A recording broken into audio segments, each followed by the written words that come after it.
सभी साथियों को नमस्कार। सम्मानित साथियों, हरियाणा में जो पंचायत चुनाव है उससे पहले एक बार आचार संहिता लग चुकी है। आप सभी साथियों को हम बताएंगे कि वो आचार संहिता कहाँ पे लगी है। हम बात करते हैं हरियाणा से, जो आदमपुर विधानसभा सीट थी, जहाँ से कुलदीप बिश्नोई जी विधायक थे। उन्होंने वहाँ से इस्तीफ़ा दे दिया था और उसके बाद वहाँ की जो विधानसभा की सीट थी वो खाली हो गई थी। उसके बाद हरियाणा के अंदर चुनाव की एक बार से घंटी बजी और जो उपचुनाव वहाँ पर विधायक के लिए होना था उसकी हरियाणा सरकार ने घोषणा कर दी, चुनाव आयोग ने घोषणा कर दी, और जिसके कारण वहाँ पर जो आदर्श आचार संहिता है वो लग गई है।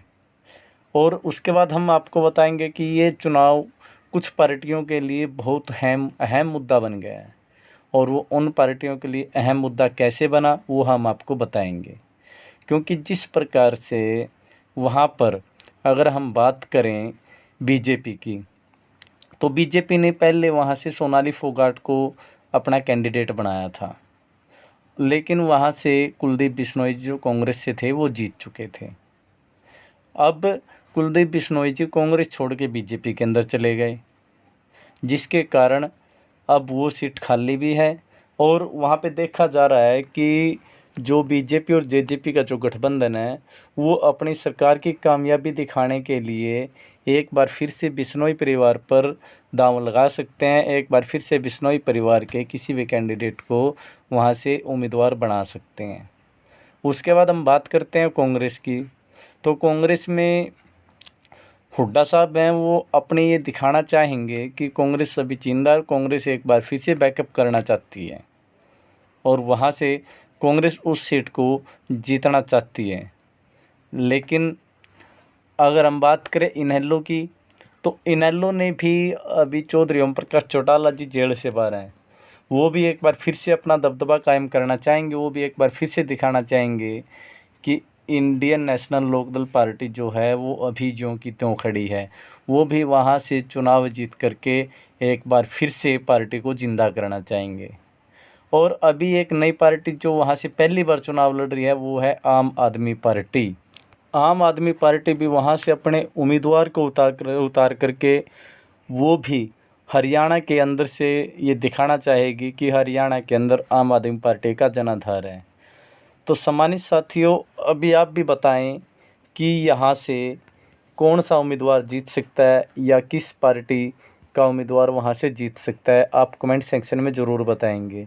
अभी हम बात करते हैं कि वहाँ का जो चुनावी बिगुल है, जो वहाँ की जो रणनीति है, वहाँ नामांकन कब तक दर्ज होंगे वो अभी हम आपको बता रहे हैं। आदमपुर की सीट पर जो प्रत्याशी खड़े होना चाहते हैं, जो विधायक का इलेक्शन लड़ना चाहते हैं, उन प्रत्याशियों को जो नामांकन है वो 14 अक्टूबर से वो भर सकते हैं। उसके बाद 15 अक्टूबर को उनकी जो डॉक्यूमेंट उनके द्वारा जमा करवाए जाएंगे, जो उनके द्वारा बताया जाएगा, उसकी पड़ताल होगी कि उसमें से कौन चुनाव लड़ने के योग्य है और कौन सा प्रत्याशी चुनाव लड़ने के योग्य नहीं है। उसके बाद कई बार ये हो जाता है कि दो प्रत्याशियों के बीच में गठबंधन हो जाता है, जिसके कारण उनको नामांकन वापस लेना पड़ता है, नामांकन वापस ले लेते हैं। तो जो 17 अक्टूबर को वहाँ का नामांकन वापस लेने की जो बात है, वो 17 अक्टूबर को नामांकन वापस ले सकते हैं, वो अपना नाम वापस ले सकते हैं जिनको चुनाव नहीं लड़ना है। और अब की बार अगर हम बात करें आदमपुर के अंदर, तो टोटल 1,70,000 से अधिक मतदाता हैं। और ये देखो, ये एक बहुत बड़ी बात है कि इस विधानसभा के अंदर सारे के सारे मतदान केंद्र जो हैं वो ग्रामीण हैं। इनमें से शहरी इलाकों में एक भी मतदान केंद्र नहीं है। यहाँ जो चुनाव होगा वो 3 नवंबर को चुनाव होगा, 3 नवंबर को वोट डाले जाएंगे और जिसकी मतगणना 6 नवंबर को की जाएगी। 6 नवंबर को पता चल जाएगा कि किस पार्टी का उम्मीदवार वहाँ से जीत हासिल करके विधानसभा में जाएगा।